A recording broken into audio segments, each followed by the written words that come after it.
It's about 8 o'clock in the morning here on Tuesday, September 2nd, 2025, and I finally got these animals in the first row. This first row is 200 feet wide, and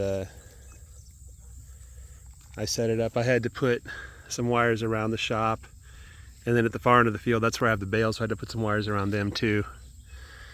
But yeah, yesterday I set up this new row, and I was about ready to pass out. I was gassed. I took a breather and tried to recover, but I was like, no, I can't do this. So I looked at the pen there, how much forage was left in the pen, and I decided the animals can go a little longer. Probably won't even miss a meal, because you can see how ridiculous this forage is in this area. We used to keep chickens here a while back, 2 or 3 years ago, I think, back before the hawks discovered us. And this particular area I'm standing in, I remember there was a pretty good drought and my whole pasture was brown, but this area was green. And it was ryegrass, I believe, that was growing here like mad. Probably this time of year, maybe late August. I think we got some rain or something, and then everything started growing slowly, but over here it just exploded. So there's still really good forage here. This is Bermuda grass, I think, that's so tall. Yeah, this is Bermuda grass. Let's see how its little stalks get put out there. So, and this stuff, I remember identifying it once. I don't remember what it was. I remember it was harmless. I think it was even edible, but you had to cook it first. I don't know. Yeah, don't eat things because I say it's edible. That would be silly. I don't know what I'm talking about. Anyway,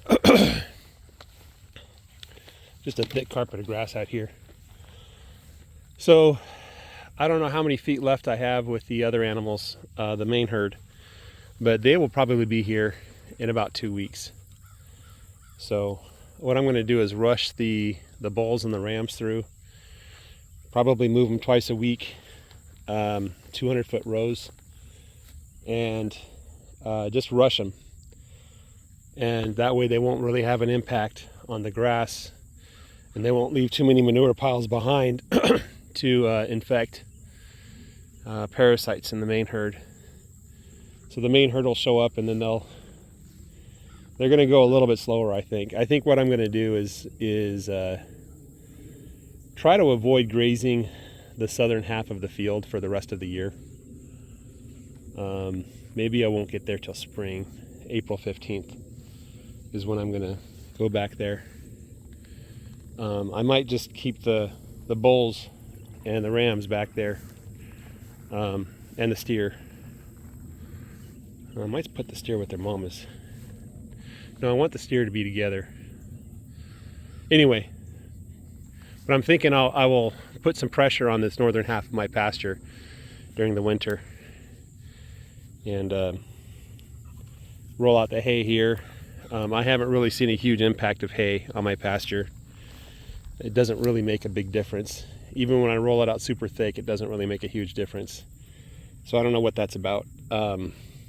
I assume that either my pasture is doing pretty good and the hay doesn't really change much because of that, or my pasture is super bad, and so a little bit of hay doesn't change much.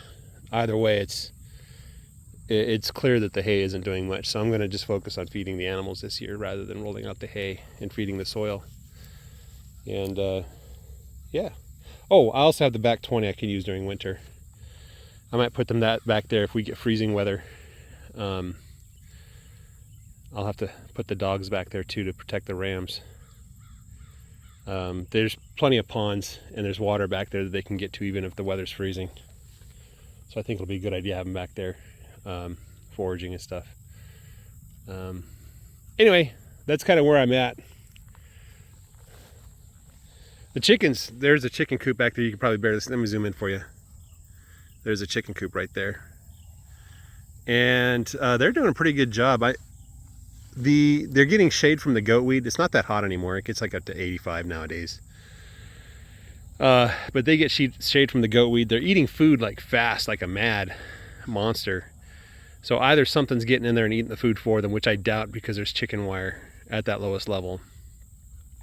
Maybe small birds are getting in through the upper part. But either that or they're just eating a ton of food, which is good. They're giving me bunches of eggs. The eggs are getting bigger.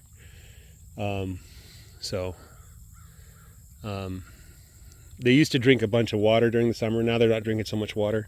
That's one thing about chickens. If you run chickens in the summer heat, they drink a lot of water. And so you need water and backup water and backup water. And you need a lot of it. So if you come out to the pasture and the chickens are out of water and they're still alive, double the amount of water you give them and come out twice as often to check on them. Because once they run out of water, they're pretty much done. How they cool themselves, I think, is they open their beaks and they breathe really fast, kind of like a dog. But I think they also drink a lot of water. And, you know, maybe you want to put a kiddie pool out there for them to wade in. Their legs are pretty good at conducting temperature away from their bodies too. So they'll stand in like puddles and little bits of water, you know. Anyway, yeah, you can see these sheep are going to town on all kinds of different things. I can keep these guys back here for probably a year and they still won't eat all the forage, even if nothing else grew. Anyway, guys, have a great day. Take care and bye-bye.